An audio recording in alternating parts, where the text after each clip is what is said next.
नमो नमः मित्रों, मैं आपका स्वागत करता हूं आज के इस नेक्स्ट वीडियो में। और आज हम डिस्कस करने वाले हैं समास प्रकरण पर।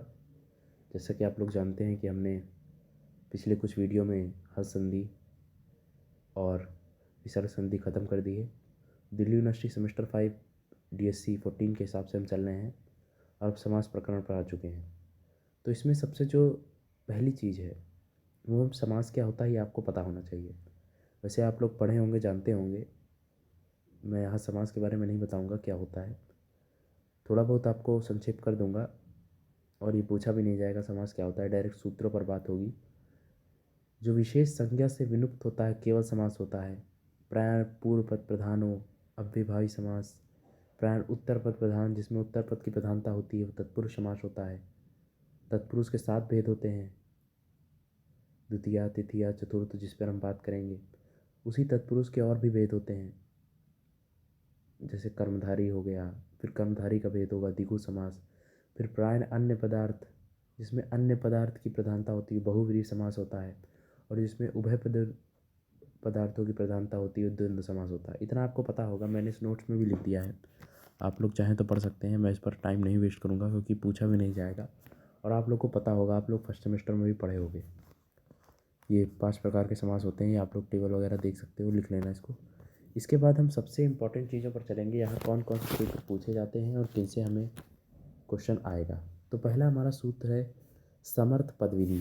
क्या है समर्थ पद विधि? पहला सूत्र है ये, और कुछ ही सूत्र लगे हुए हैं, पूरा समास प्रकरण नहीं लगा हुआ है। थोड़ा जटिल है लेकिन समझना इतना मुश्किल नहीं है। मैं इम्पोर्टेंट बात करूँगा यहाँ पर। समर्थ पद विधि, समर्थम पद विधि, दोनों पदों में व्यक्ति एक वचन के रूप में। वृत्ति पद संबंधी यो विधि, सा समर्थ समर्थाश्रितो बोध्यम, ये इसकी वृत्ति जरूर याद रखिए। ये सूत्र कई बार एग्जाम में पूछा गया है, मैं भी आपको लास्ट में PYQ भी दिखाऊंगा। पद संबंधी यो विधि सा समर्थश्रितो बोध्यम, इसकी वृत्ति याद कर लीजिए और इसके अर्थ को याद कर लीजिए, ये पक्का आएगा, ये पूछता है ज़्यादातर।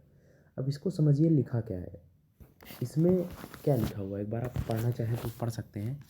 इस सूत्र का मतलब क्या है? संपूर्ण पाणिनीय अष्टाध्यायी में जहाँ कहीं भी पदों में संबंधित कार्य कहा जाए या जिसके जिन पदों में समर्थ होता है, असमर्थ पद, देखिए अगर समर्थ पद है वही समास कर सकता है। जिन पदों में आकांक्षा होगी और विपांछा होगी, जो समर्थ पद कर सकते हैं, जिनके अंदर योग्यता होगी समर्थ होने की, उन्हीं सुबंध, जैसे सुबंध का सुबंध के साथ समास होता है क्योंकि उनके अंदर क्या है, सामर्थ्य है। तो उसी पद विधि से उन्हीं पदों का समास होता है। बस इतना ये सूत्र कहना चाहता है। पद संबंधी, जो पद जिनके अंदर सामर्थ्य है, उनको श्रितो बोध्यम, उन्हीं का क्या होता है, समास होता है। जैसे सुबंध का सुबंध के साथ। अब इसके 2 पार्ट आते हैं जो पूछा जाता है, एक आपका होता है विपेक्षा और एक होता है एकार्थी भाव। जिस प्रकार से मैंने व्याख्या की है ऐसे ही आपको एग्जाम में लिखना है, ये हमेशा पूछा जाता है, अभी मैं PYQ भी दिखाऊंगा। विपच्छा का मतलब क्या होता है? विपच्छा का मतलब आकांक्षा आदि के कारण जिन पदों का परस्पर संबंध होता है उसे विपच्छा कहते हैं। जैसे राज पुरुषा, तो इन दोनों के बीच में आकांक्षा है, राज एक पुरुष है, ये तो जो ये आकांक्षा है, जिन दोनों के पदों के बीच में परस्पर संबंध नजर आ रहा है, वो होती है आकांक्षा विपांछा। और एकर्था भाव क्या होता है, दूसरा पॉइंट, जहाँ पदार्थों के साथ उपस्थित होता है पृथक पृथक नहीं, वह एकर्था भाव रूप में समर्थ होता है। यहाँ पदार्थ की एक साथ उपस्थिति, देखिए यहाँ है तो अलग अलग चीज़ राज और पुरुषा, लेकिन उपस्थिति उसके साथ एक साथ हो रही है, एक साथ वो अर्थ दिखा रहा है, बोध करा रहा है, तो ये हमारा एकर्था भाव होगा। समझ गए आप लोग? विपांछा एकर्था भाव। समर्थ पदविधि, समर्थ पदविधि प्रथम व्यक्ति, और पद संबंधी यो विधि सात समर्थ शिष्टो बोध्यम। तो ये आपका सूत्र है, ये पहला सूत्र है जो कि अक्सर PYQ में पूछ लेता है, आप लोग अच्छे से समझ गए होंगे। अब अगला सूत्र भाई बहुत इंपॉर्टेंट है, समास प्रकरण में मैं कह रहा हूँ ये बहुत इंपॉर्टेंट सूत्र है। और ये देख के लोग डर भी जाते हैं, कहते हैं अरे भाई इतना बड़ा सूत्र कैसे याद होगा। भाई देखो ये सूत्र याद करना पड़ेगा क्योंकि इसी सूत्र पर सिद्धियाँ भी आगे आएंगी, मैं आपको दिखाऊंगा। अव्ययभाव समास से ही ज़्यादातर सिद्धियाँ आती हैं और इसी सूत्र को लिखना पड़ेगा वहाँ पे, नहीं आपको मार्क्स नहीं मिलेंगे। इस सूत्र की कभी व्याख्या नहीं पूछी जाती पेपर में, केवल इस सूत्र के उदाहरण पूछे जाते हैं। तो ये सूत्र क्या है? अव्यय विभक्ति समीप समृद्धि वैदर्था भाव अप्राप्ते संप्राप्ति शब्द प्रादुर्भाव पश्चात अनुपूर्व यौगपद सदृशम संप्राप्ति शकलतन वचनेषु, ये पूरा सूत्र है। इसके अंदर कितने प्रत्यय हैं? ये जो अव्यम है, विभक्ति है, समीप है, समृद्धि है, व्यथर्था है,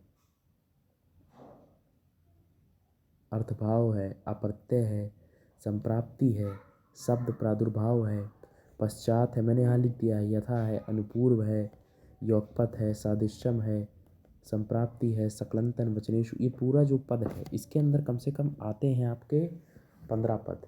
वो 15 पद जो है मैंने यहाँ पे लिख दिए हैं, आप लोग देखिएगा, ये 15 पद मैंने लिख दिए हैं लाइन से, देख रहे हो ना आप लोग। यही पद इनके सूत्रों के अंदर दिए हैं। देखिए अव्यय विभक्ति यहाँ पर दिया है, समीप यहाँ है, समृद्धि यहाँ है, वैधरता है, इसके अंदर वृद्धि वृद्धि के साथ साथ संप्राप्ति भी है, इसमें अप्रत्यय भी है, शब्द है, प्रादुर्भाव है, पश्चात है, अनुपूर्व है, योगपद है, सादृश्यम है, संप्राप्ति है, और सकलांत और वचनेषु, इतने पूरे शब्द हैं। शकलांत अंत शब्द है, सकलांत शब्द है, संप्राप्ति है। इन शब्द का क्या क्या अर्थ होता है वो भी यहाँ पे लिखा हुआ है। तो ये जो सूत्र है ना, इनमें हल हल जो अलग अलग अर्थ दिए हुए हैं 16 प्रकार के, इनसे अलग अलग रूपों की सिद्धि होती है, जो हम आगे भी समझेंगे। तो ये भाई जो बार बार इसको बोलोगे तो याद हो जाएगा, इतना मुश्किल नहीं, इसको याद करना ही करना पड़ेगा। अब इसकी अगर हम वृत्ति पर नज़र डालें, जो कि हमें नीचे दे रखी है ये वृत्ति, तो वृत्ति क्या है? विभक्ता अर्थेषु वर्तमानम अव्ययम सुबंतम सा नित्य समस्यते सो अविभाव प्रायण विग्रहो नित्य समासा प्रायंस पद विग्रहो विभक्तो हरि गी अधि इति स्थिति। तो ये सूत्र कहता क्या है? ये सूत्र इतना कहता है कि अर्थ में विद्यमान अव्ययों का समर्थ सुबंध के साथ समास होता है। मैंने बहुत सिंपल यहाँ पे अर्थ लिख रहा है कि जितने भी अर्थ यहाँ पर मौजूद है 16 प्रकार का, उनका समर्थ सुबंध के साथ समास होता है। मतलब उनका जो उनके समर्थ में शब्द होते हैं उनके साथ समास होता है। इसकी वृत्ति एक बार और पढ़ लीजिए। विभक्ति यर्थादिषु वर्तमानम अव्ययम सुबंतेन सह नित्य समस्यते सो यविभावा प्रायण विग्रहो नित्य समासा प्रायण स्वपद विग्रहो वाम विभक्तो हरि की अधि इति स्थिते। ये इसकी वृत्ति है। वृत्ति आपको याद करनी पड़ेगी। वैसे इसकी व्याख्या नहीं पूछेगा तो वृत्ति पर आप इतना जोर मत दीजिएगा, जब व्याख्या ही नहीं आनी तो वृत्ति क्या याद करेंगे आप लोग। पर हाँ, इसका मेन जो पॉइंट है ये वाला अव्ययम विभक्ति, ये जरूर याद कर लीजिएगा। और इसके बाद अगला सूत्र आता है, इन दोनों से भाई व्याख्या आती है, अच्छे सूत्र है दोनों। पहला है प्रथमा निर्दिष्टम समास उपसर्जनम। प्रथमा निर्दिष्टम प्रथमा विभक्ति, समासे सप्तमी विभक्ति, और उपसर्जनम प्रथमा विभक्ति। समास शास्त्रे प्रथमा निर्दिष्टम उपसर्जनम संज्ञम स्यात्। ये इसकी वृत्ति है, बहुत सिंपल सी वृत्ति है। समास शास्त्रे प्रथमा निर्दिष्टम उपसर्जनम संज्ञा स्यात्। समास विधायक सूत्रों में जो प्रथमांत है उसके द्वारा जो निर्दिष्ट पद होगा उसकी उपसर्जन संज्ञा होगी। मतलब प्रथमा से जो निर्दिष्ट पद है उसकी उपसर्जन संज्ञा होगी। अब उस उपसर्जन संज्ञा का पूर्व में प्रयोग हो जाएगा, उसको हम बोलते हैं उपसर्जनम पूर्वम। समास उपसर्जनम प्राक प्रयोजनम, इसका आप देख लीजिए, ये भी पूछ लेता है इसकी वृत्ति, ये वाली। समास उपसर्जनम प्राक प्रयोजनम इत्यर्थे प्राक प्रयोगा सुपो लुक एक दिश विकृत अनन्यवत स्यात् अनन्यवत प्रातिपदिक संज्ञा स्वादिपत्ति अव्यभावाच्चत्वत्वात् सुपो लुक अधिहरि। ये इसकी वृत्ति। तो इसकी वृत्ति आप लोग कोशिश करिए याद करने की, 2-4 बार पढ़ेंगे, बार बार सुनेंगे, समझेंगे तो याद हो जाएगी। तो ये सूत्र यही कहता है कि यह सूत्र जिसकी प्रथमा निर्दिष्टम से समास उपसर्जन संज्ञा हुई है पहले सूत्र से, उसका यहाँ पूर्व में प्रयोग हो जाएगा। सिर्फ इतना ये कहता है। बाकी इसमें जो लिखा हुआ है उपसर्जन पूर्वम, प्राक प्रयोग, सुपो लोक, एक दिश विकृत, अनन्यवत, प्रातिपदिक संज्ञा, स्वदिपत्ति, अभिभावाश्चत, ये सब जो भी है, सुपो का लोक, ये सब आगे में हम लोग सिद्धि में समझेंगे इसमें किस चीज़ की वृत्ति दे रखी है।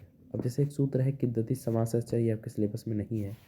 सुपो धातु प्रातिपको भी नहीं है, ये सब मैं सूत्र में समझाऊंगा। एक दिश विकृत अनन्यवत भी नहीं है। ये सूत्र आप में लगा है अव्यभावाश्च। अब अव्यभाव प्रथमा विभक्ति चा अव्यपद अयम नपुंसक संज्ञा स्यात्, ये इसकी वृत्ति है। नपुंसक सा नपुंसक से नपुंसक की वृत्ति आती है। अव्यभाव समास नपुंसक लिंग का होता है, सिर्फ इतना ही कहता है। क्या? अव्यभावाश्च जो सूत्र है क्या कहता है? संज्ञा सूत्र है अयम नपुंसक संज्ञा स्यात्, सा नपुंसकम से इसकी वृत्ति आती है। और अव्यभाव समास नपुंसक लिंग का होता है, बस इतना ही कहता है अव्यभावाश्च, ये सूत्र। इसके बाद अगला आपका सूत्र आता है अव्यादिसुप, विधि सूत्र है नीचे जो लिखा है अव्यादिसुप। ये सूत्र क्या कहता है? अव्यादि विहितस्य आप सुपश्च लुको स्यात्। अव्यय से विहित जो टाप आदि शब्द होते हैं उनका लुक हो जाता है। लुक मतलब लोप होता है, हट जाना। अभी मैं आगे बताऊंगा। तो क्या बोलता है? अव्यादिसुप अव्यादि विहितस्य आप सुपश्च लुक स्यात्। अव्याद विहितस्य आप सुपश्च लुक स्यात्, ये इतना कहता है कि अव्यय से विविध आप टाप और सुप का लुक हो जाता है। अब उसके बाद अगला सूत्र आता है, ये भी हमारा विधि सूत्र था।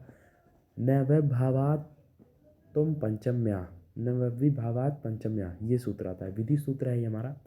ये न अव्यय पद है, अव्यय भाव पंचमी विभक्ति एक वचन का रूप है, अत पंचमी विभक्ति एक वचन का रूप है, अम भी प्रथमा विभक्ति एक वचन का रूप है, और पंतु अव्यय पद है, और पंचम या पंचमा ये भी षष्ठी विभक्ति एक वचन का रूप है। ये सूत्र भी भाई व्याख्या में पूछ लेता है कभी कभी, ध्यान से आप लोग देख लो। ना अव्यभाव अत अम तु अपंचमा, इसके अंदर इतने सारे वर्ण आते हैं। ना अव्यय पद है, अव्य पंचमी विभक्ति एक वचन का पद है, अत भी पंचमी विभक्ति है, अम प्रथमा विभक्ति है, तु अव्यय पद है, अपंचमा षष्ठी विभक्ति एक वचन का रूप है। अब इसकी वित्ती पढ़ते हैं। अदंताति अव्यभावात सुपो न लुक तस्य पंचमी ना अमादेश्यात्। अदंताति अव्यभावो भावात् सुपो न लुक, अदंत्याति अव्यभावोत सुपो न लुक तस्य पंचमी बिना अमादेश्यात्। मतलब अक्रांत अव्यभाव समास जिसके परे में है उस सुप का लोप नहीं होता है, अपितु सुप के स्थान पर अम आदेश हो जाता है। अभी आप लोग सोच रहे होंगे क्या बकबक हो रही है, तो भी आगे आप लोग एग्जाम्पल में समझेंगे। ये तो मैं सूत्र को सिर्फ समझा रहा हूँ, अभी एग्जाम्पल कराऊंगा तो ये सूत्र समझ में आएंगे। ये सूत्र एग्जाम्पल में घटेंगे। कह रहा है कि अक्रांत अव्यभाव समास अगर परे में हो तो उसके सुप का लोप नहीं होगा, उसकी जगह अम आदेश हो जाएगा। ये अब देखिए, जैसे यहाँ पे एक हम लोग उदाहरण लेंगे अधिगोपम का। अब इससे आप लोग समझिएगा क्या उदाहरण है आपका, अधिगोपम। अब चलते हैं उदाहरणों पे थोड़ा सा। अधिगोपम इस प्रकार से इसकी सिद्धि कई बार पूछ लेता है एग्जाम में। अधिगोपम, गोप इति अधिगोपम। इसका आपको पहले लौकिक विग्रह लिखना पड़ेगा, गोप इति, और अलौकिक विग्रह गोप की अति। इस तरह से आपको पूरी सिद्धि कैसे करनी है वो भी मैं नोट्स में बताऊंगा। गोप की अति लिख दिया, गोप इति। अब आइए इस सिद्धि ऐसे समझते हैं, इस प्रकार से आपको सिद्धि करनी है। सबसे पहला है गोप की अधि। आपने जो वर्ण लिखा था, जो अलौकिक विग्रह था, उसको ले लिया। अब उसके बाद इसमें सूत्र कौन सा लगेगा, अव्यय विभक्ति समीप समृद्धि प्रदरता भाव अप्राप्ति संप्राप्ति शब्द प्रादुर्भाव पश्चात अनुपूर्व योगपथ सादृश्यम संप्राप्ति सकलंत वचनेशु। ये इसीलिए मैं कह रहा हूँ ये सूत्र याद कर लीजिए। नहीं अगर इसकी सिद्धि पूछ लिया अधिगोपम की, गोप की अधि, तो आप करेंगे क्या, आपको ये सूत्र तो लिखना पड़ेगा ना पहले ही डिफिनेशन में सिद्धि करते समय। ये सूत्र आपको पूरा लिखना पड़ेगा, वो डॉट डॉट लगा के नहीं लिख सकते आप। उसके बाद इस सूत्र से विभक्ति में विद्यमान अधि का गोप के साथ समर्थ सुबंत और अव्यभाव समास हो रहा है। मतलब इसमें अधि का गोप के साथ समर्थ सुबंत के साथ समास हो रहा है, ये आपने पहले लिख दिया। उसके बाद इसका जो ये प्रथमा निर्दिष्ट से समास, जो इसमें प्रथमा से निर्दिष्ट है उसकी उपसर्जन पूर्वा से उपसर्जन संज्ञा हो जाएगी। तो प्रथमा से निर्दिष्ट यहाँ पर अधिवर्ण है तो अधि पीछे आ जाएगा, मतलब पूर्व में प्रयोग हो जाएगा। समझ रहे हैं ना आप लोग। तो आप दूसरी लाइन में ये लिख दोगे कि प्रथमा निर्दिष्टम समास उपसर्जन की सहायता से जो हमारा प्रथमा से निर्दिष्ट अधि अव्यय है उसकी उपसर्जन संज्ञा से उपसर्जन पूर्वम हो जाएगा। उसके बाद जो इसका गी है इसका लोप हो जाएगा। क्या हो जाएगा, इस गी का लोप हो जाएगा। यही लुक जो होता है ये कृदंतित समासाचय से होता है। सुपो धातु प्रातिपदिक से प्रातिपदिक संज्ञा होकर सुप का लुक हो जाता है। ये जो गी आदि होते हैं ये क्या होता है, सुप होता है, इसका लुक हो जाता है। इसके लिए आप कहानी क्या लिखोगे, कृदंतित समासाचय सूत्र से सुप का सुपो धातु प्रातिपदिक सूत्र से सुप का लुक हो गया, इतना आप बोलोगे। इसके बाद सौद्विपत्ति हो जाएगी। सौद्विपत्ति क्या होती है, एक देश वित्तित अनन्यवत वृत्ति, जो पीछे सूत्र आया था उससे प्रातिपदिक संज्ञा एवं प्रथम विभक्ति के प्रत्यय होने पर क्या हो जाएगा, सु आदि विभक्ति करते अव्यभावास से नपुंसक संज्ञा हो जाएगी और नपुंसक संज्ञा करके अधिगोपम सु बनेगा। उसके बाद अंत में अम आदेश हो गया। मैंने कहा था ना अव्यभाव से नपुंसक संज्ञा हुई फिर अम आदेश हुआ। अम आदेश के लिए मैंने कौन सा सूत्र पीछे बताया था, नव्यभावात पंचम्या। इस सूत्र से जो आ है उसको अम आदेश हो जा रहा है यहाँ पे अम। तो अधिगोपम अंत में माँ आ जाएगा, अधिगोपम करके सूत्र बनेगा। अमी पूर्वा से अक से उत्तर अम संबंधी परे होने पर पूर्व पर को स्थान पर पूर्व रूप हो जाएगा। मतलब ये बता रहा है कि अम आदेश हो रहा है पूर्व रूप में, तो ये अधिगोपम बनेगा। तो आपको भाइयों इस तरीके से सिद्धि करनी पड़ेगी पूरे सूत्र की। देख रहे हो ना एक सिद्धि कितनी लंबी होती है, इसीलिए कहते हैं भाई ग्रामर इतनी आसान नहीं है। और कुछ लोग भाई सोचते होंगे कि वीडियो नहीं देखते होंगे, सोचते हैं अरे भाई इतना लंबा पढ़ा रहा है। तो भाई मैं एक बात बता दूँ, ये जो DSC 14 है आप इसको ठीक से पढ़े पास नहीं कर सकते हो, इसकी कोई ट्रिक नहीं है। मैं चाहूँ तो 2-4 सूत्र आपको संज्ञा प्रकरण के मैंने शुरू में भी वीडियो बनाए हैं, उतना आप पढ़ सकते हो इंपॉर्टेंट के लिए। लेकिन मैं फिर से बता रहा हूँ संधि का और समास का कोई पैटर्न नहीं है, ना ही यहाँ पे क्वेश्चन रिपीट होते हैं डीओ के सिलेबस में कि मैं आपसे कह दूँ ये कर लो हो जाएगा। आपको पूरा एक बार पढ़ना पड़ेगा अच्छे से। फिर भी मैं कहता हूँ जो लोग पास होने के लिए देख रहे हैं मैं उनको इतना ही सजेशन दूंगा कि आप लोग एक बार अच्छे से संज्ञा और संधि प्रकरण पढ़ लें अच्छे तरीके से, क्योंकि पहले सिलेबस में प्रत्यय भी आता था तो प्रत्यय आसान रहता था, लोग प्रत्यय कवर करके इन तीनों से पास हो जाते थे। लेकिन अब समास का वेटेज ज़्यादा है तो समास आपको पढ़ना पड़ेगा। और उच्चारण, स्थान, अभ्यंतर, प्रयत्न ये सब अच्छे से कर लीजिए आप लोग, संज्ञा प्रकरण कर लीजिए, संधि थोड़े बहुत उदाहरण देख लीजिए, आप लोग अच्छे से पास हो जाओगे। बाकी इसकी कोई इंपॉर्टेंट ट्रिक नहीं है, क्योंकि सिलेबस हर बार पैटर्न बदलता है। मैंने आपको पीवाईक्यू के साथ एनालाइज करवाया है ये, तो समझ गए ना सिद्धि आप लोगों को किस प्रकार से करनी है। अब अगला हमारा सूत्र आता है, ये भी समझ लेते हैं यहाँ पर। हो सकता है मैं एक वीडियो में प्रयास करूँगा अव्ययभावी समास को पढ़ा दूँ। नदी भीश्च, ये सूत्र है नदी भी और चा, द्वितीय विभक्ति नदी भी और चा अव्ययपद। संख्या वंशेन से संख्या की अनुवृत्ति आती है। वृत्ति क्या है? सा संख्या समस्यते समाहार चाय मिद्धते पंचगंगम द्वियमनम। इसमें कहता क्या है कि जो संख्यावाची सुबंत होते हैं नदीवाचक समर सुबंत के साथ समास प्राप्त होता है, और वह समास अव्ययभाव समास कहलाता है। जो भी संख्यावाचक या नदी शब्द होते हैं उनका समास होता है। जैसे यहाँ एक उदाहरण भाई हमेशा पूछता है, पंचायानाम गंगा नाम समाहारा, पंच अम गंगा आम, पंचायाम गंगा नाम समाहारा हमेशा पूछता है। इसका अलौकिक विग्रह क्या है? पंचायनाम गंगा नाम समाहारा, पंच आम गंगा आम। इसमें भी वही सूत्र, बस यहाँ पंच आम गंगा आम आप किस सूत्र से कर रहे हो? नदी बीज सूत्र से। आप यहाँ पे लिखोगे नदी बीज सूत्र से नदीवाचक समर्थ सुबंध के साथ, क्योंकि यहाँ गंगा है तो नदीवाचक समर्थ है, तो नदीवाचक समर्थ सुबंध के साथ संख्यावाचक पंचम पाँच जो संख्यावाचक शब्द है, नदीवाचक शब्द आपका गंगा है और पंचम आपका संख्यावाचक शब्द है, इनका समर्थ सुबंध के साथ समास हुआ है। अब फिर से वही गेम होगा, प्रथमा निर्दिष्टम समास उपसर्जन से उपसर्जन संज्ञा हो जाएगी, संख्यावाचक शब्द की उपसर्जन संज्ञा करके पंच वही रहेगा पंचगंगम। उसके बाद किर्दति समासा से सुपो धातु करके सुपो प्रातिपदिक से शुभ धातु प्रातिपदिक से शुभ का लोप हो जाएगा, तो केवल बचेगा पंचगंगम। और फिर उसके बाद क्या होगा? नलोपे प्रातिपदिक से अम आदेश हो जाएगा। जो प्रातिपदिक संज्ञा है उसके अंतिम में नकार का लोप हो जाएगा। एक ये सूत्र आया है नलोपे प्रातिपदिकस, इसका ध्यान देना, जो अंतिम ना होता है इसका लोप कर देगा। ये पंचम है तो उसके अंतिम ना का लोप कर देगा। उसके बाद पंचगंगम बचेगा, तो हस एक सूत्र और आएगा, हसवो नपुंसके प्रातिपदिकस से इसकी नपुंसक लिंग हो जाएगी। तो नपुंसक लिंग कर क्या रहा है?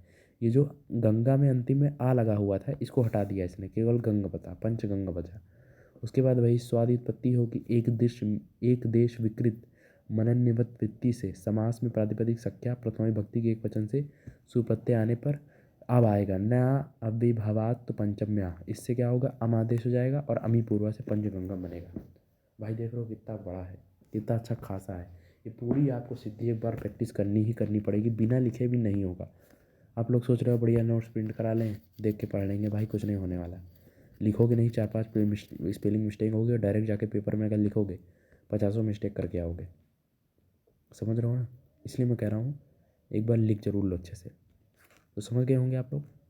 यहाँ से मैं एक बार फिर से बता देता हूँ, इस ना का लोप हुआ, फिर इस आ का लोप हो गया, किस सूत्र है? नलोपे प्रातिपदिकस से, फिर हस्वे नपुंसक से इसका लोप कर दिया गया, फिर सुआदि विभक्ति हुई, फिर न अविभावात पंचम्या से अमादेश, फिर अमी पूर्वा से पूर्व हो गया। समझ गए? अब एक सूत्र और बचा है, पढ़ लेते हैं, खत्म हो जाएगा हमारा। है अव्यभावी चकाले। अव्यभाव सप्तमी विभक्ति एक वचन का रूप है, चा अव्यपद है और काले सप्तमी विभक्ति एक वचन का रूप है। सहस्र सा से संख्या आम से सहस्र की अनुवृत्ति आती है, सहस्र से नातु काले, इसका जो वृत्ति है सहस्र स्याद यलि भावे नातु काले, ये इसकी वृत्ति है। क्या है वृत्ति? सहस्र सा स्याद भावे नातु काले, ये इसकी वृत्ति है। अव्यय समास से सह के स्थान पर जब सा आदेश हो जाता है, कालवाचिक शब्द यदि उत्तर पद में हो तो उसको हम क्या बोलते हैं? अव्यभावे चकाले। अव्यभावे चकाले सूत्र क्या करता है? सहस्र स्याद अव्यभावे न तू काले। मैं बार बार इसकी वृत्ति बोलता हूँ, शायद आपको सुन सुन के याद हो जाए। सहस्र स्याद अव्यभावे न तू काले, मतलब जब कभी पर में कालवाचक शब्द होगा तो उस सहस का जो सह शब्द होगा, सह, उस शब्द को सा आदेश हो जाएगा। अभी हम देखते हैं इस सूत्र से। अब अगला आया है, ये भी कई बार पूछता है, सा हरि, ये बहुत बार उदाहरण पूछा है। हरि सादृश्यतम, हरि सादृश्यतम लौकिक विग्रह है। लौकिक विग्रह क्या है? हरि गस साह। तो हरि गस साह में क्या हो रहा है? अब मैं विभक्ति समिति समृद्धि, देखो यहाँ पर वही आ गया। आपको लिखना पड़ेगा कि इस सूत्र से अव्यय विभक्ति समृद्ध समृद्धि से साह के अर्थ में हरि का समर सुबंध के साथ समास हो रहा है। उसके बाद सा हरि घस प्रथमा निर्दिष्टम समास उपसर्जनम से उपसर्जन संज्ञा होगी तो उसका पूर्व प्रयोग हो जाएगा। तो इस साह पहले प्रयोग हो जाएगा, साह जो है पहले प्रयोग हो गया। ठीक है, अब कृत दधि समासाच्य से इस घस की लुक हो जाएगा तो बचेगा सा हरि। फिर सुपोधातिक प्रातिपदिक से इसका हमने को लोक कर दिया। फिर अव्यभावी चकाले से इस साह को सा आदेश हो जाएगा। यही बोलता है सूत्र, अव्यभावी चकाले इस साह को सा आदेश हो गया तो बचा सा, सा बचा, साह नहीं बचा, उसके हा का लोप होगा, केवल सा बचा। फिर उसके बाद साहरी को स्वादि उत्पत्ति करेंगे एक दिश विकृत मनन्यवत वृत्ति से स्वादि उत्पत्ति करेंगे प्रथम विभक्ति वचन में सु आदि प्रत्यय लगाकर, फिर साहरी बन जाएगा। अव्यभावा से अव्यय संज्ञा की होने पर अव्यादि सुप से सु का लुक होकर रूप शुद्ध हो जाएगा। तो इस तरह से सु का लुक मतलब ये जो सु आया था इसका लुक हो गया तो हमारा रूप सिद्ध हो जाएगा साहरी। भाई इसको अच्छे से देख लो, ये अव्ययभावी समास के मैंने इंपॉर्टेंट बता दिए हैं, इतना ही सिलेबस में भी लगा है, इससे बाहर नहीं आएगा। अब अगला वीडियो में बनाऊंगा तो शुरू में आपको कहना तो मैं आपको दिखा दूंगा थोड़े से, क्योंकि वीडियो बहुत लंबा हो गया है। अगले वीडियो में मैं आपको दिखा दूंगा PYQ। Thank you so much all of you.